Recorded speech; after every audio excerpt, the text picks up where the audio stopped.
যুগ ধর্ম প্রবর্তন হয় আমা হতে,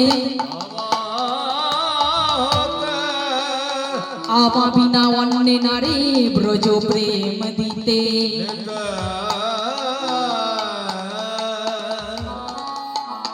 একা শ্রীকৃষ্ণ পূর্ণ পুরুষ ব্রজেন্দ্র কুমার আর গোলকে রাধার সহিত নিত্য বিহার। গোলকে রাধার সহিত নিত্যি নৈমিত্তি রয়েছে গোলক ধাম। আর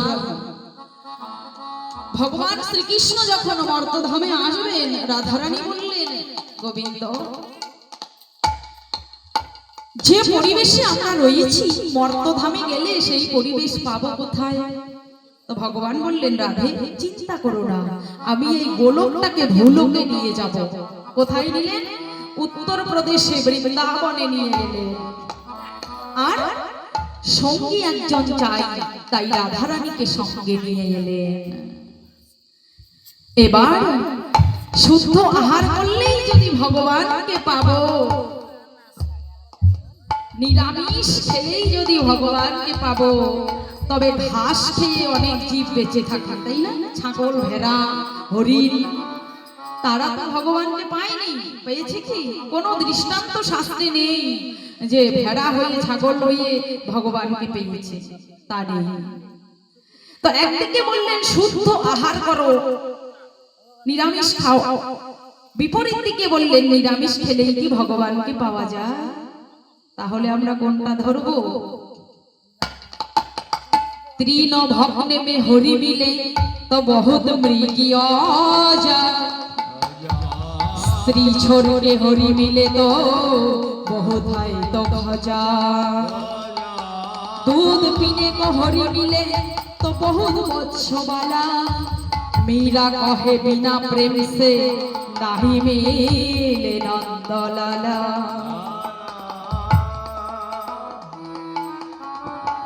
তৃণ ঘাস খেয়ে বেঁচে থাকে, আমরা তো দামি, কিন্তু হরিণ, ভেড়া এই সমস্ত পশু শুধু শাক খেয়ে, ঘাস পাতা খেয়ে বেঁচে থাকে, শাকাহারী। তাদের নিরামিষ আরো বেশি সুস্থ, কিন্তু তারা তো ভগবানকে পায়নি। তৃণ ভক্ষণ করলেই যদি হরিকে পাওয়া যায়, তবে বহুত মৃগী অজা, তারা পায়নি। স্ত্রী ছোড়কে হরি মিলে তো বহুত হয় তো খোঁজা। বিবাহ করেছো, স্ত্রীকে ত্যাগ করে বৃন্দাবন চলে গেলে, রাধা কাটতে গিয়ে বাবাজি হয়ে গেলে। কিন্তু মনে রাখবে, আপনার গৃহে আপনার স্ত্রী যদি দুফোঁটা নয়ন বাড়ি বর্ষণ করে, আপনার জন্য কাঁদে, তাহলে আপনার বাবাজি হয়ে কোথাও ঠাঁই পাওয়া যাবে না। অপরাধ নেবেন না, কেহ বাবাজি থাকলে অপরাধ নেবেন না। বৃন্দাবন হলো এই হৃদয় বৃন্দাবন। এই হৃদয় যদি বৃন্দাবন হয়, তবে ঘরে বসেই হয় ভজন।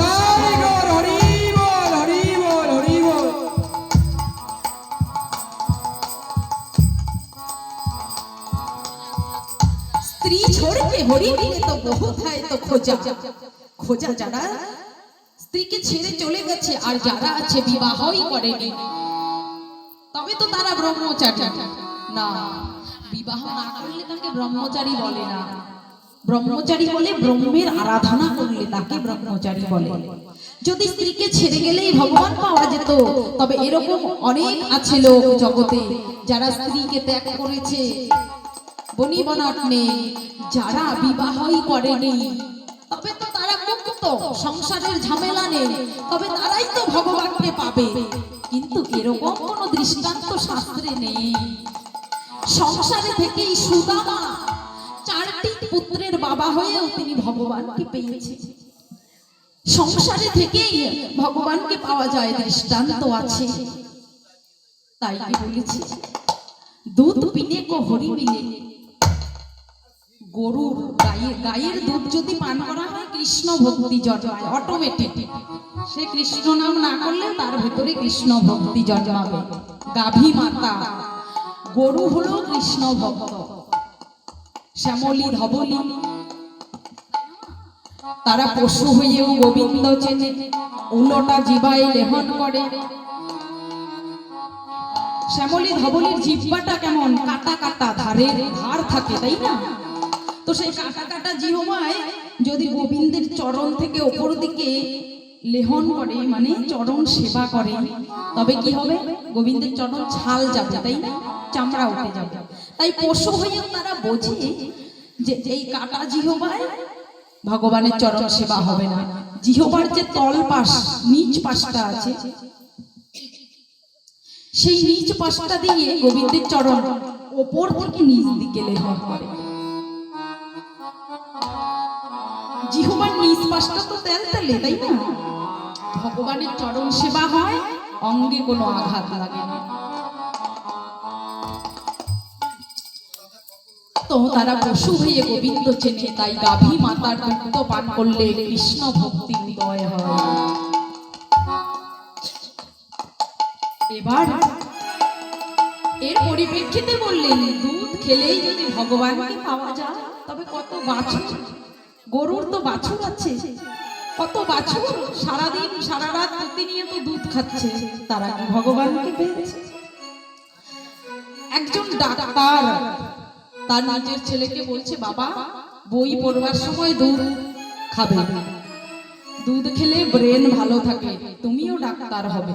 ডাক্তারের ছেলে ডাক্তার হবে, তাই তো?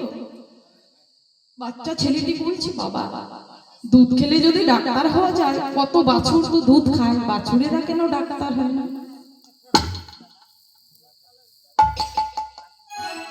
ছোট বাচ্চা তো, বাচ্চার মনে জাগলো বাছুর গুলো তো দুধ খায়, তবে বাছুরেরা কেন ডাক্তার হয় না? বাবা বলেছে দুধ খেলে ডাক্তার হবে। দুধ খেলেই কি ডাক্তার হবে? শুধু দুধ খেলে হবে না, পড়াশোনাটাও করতে হবে। তো শুধু দুধ খেলেই ভগবানকে পাওয়া যাবে না, ভজনাটাও করতে হবে। ভগবানকে ভজন সাধন করলে পাওয়া যায়। मीरा कहे बिना प्रेम से नहीं मिले नंदलाला। मीरा भगवान के एमन भावे भालोबेसेছিলেন, प्राणेर চেয়ে प्रियतम हलेन भगवान। কারণ টোকাটুকিতে মীরাবাই কান দিতেন না। কে কি বললো, कोई रोके नहीं कोई टोके नहीं, मीरा गोविंद गोपाल गाने लगी। मीरा এমন ভাবে গান কীর্তন করতেন, ভগবান এসে বসে থাকতেন মীরাবাইয়ের ভজন শুনবার জন্য। গিরিধারিলা আর কত আড়ালে আড়ালে রবে তুমি, আড়ালে আড়ালে রবে। গিরিধারিলা আর কত আড়ালে আড়ালে রবে তুমি, আড়ালে আড়ালে রবে। নয়নেরি ঝরে অবির, নয়নেরি ঝরে অবির। দর্শন দিবে কবে তুমি, আড়ালে আড়ালে রবে। গিরিধারিলা আর কত আড়ালে আড়ালে রবে তুমি, আড়ালে আড়ালে রবে।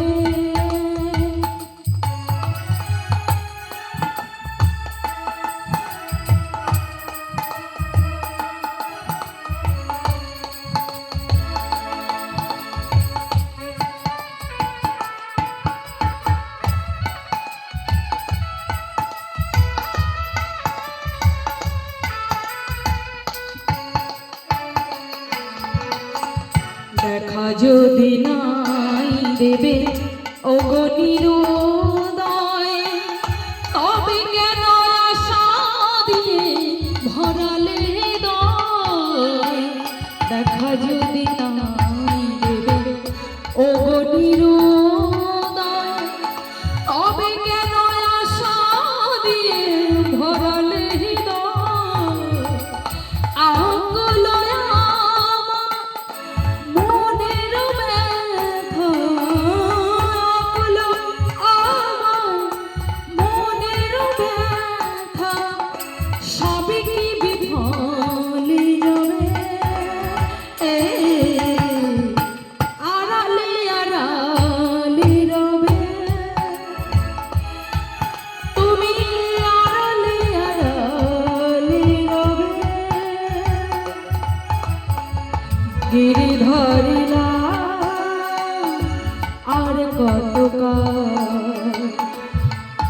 আড়ালে আড়ালে রবে,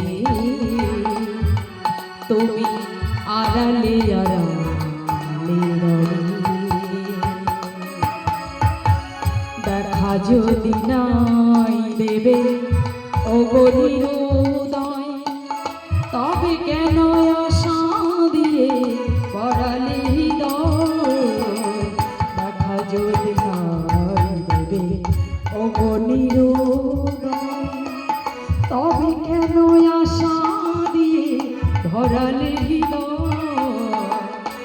আকুল আমার মনের ব্যথা, আকুল আমার মনের ব্যথা, সবই কি বিফলে যাবে।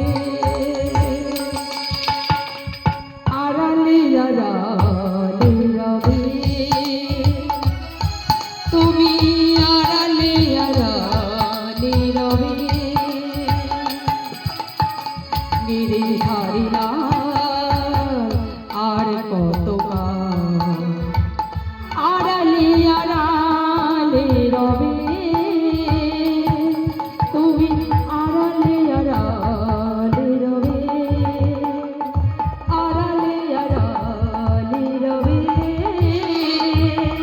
তুমি আড়ালে আড়ালে রবে। ভগবান শ্রীকৃষ্ণকে মীরাবাই চোখের আড়াল করতেন না। কেমন করে? ভগবান স্বয়ং এসে তার সামনে ছদ্মবেশে দাঁড়িয়ে থাকতে, কখনো দর্শন দিতেন, আবার কখনো বিলুপ্ত হয়ে যেতেন। দর্শন পাওয়া মাত্রই যখনই তাকে হারিয়ে যাওয়া হয়, আকুল বিকুল হয়ে তাকে খুঁজতে শুরু করে। মীরাবাইয়ের ভজন ভগবানের অত্যন্ত প্রিয়। আরেকজন ছিলেন কর্মাবাই, তার প্রসাদ ভগবানের অত্যন্ত প্রিয়। বৃদ্ধ মা, যিনি ভালোভাবে চলাচল করতে পারতেন না, কোনো মতন ভাবে ভগবানের জন্য খিচুড়ির ভোগ রান্না করতেন।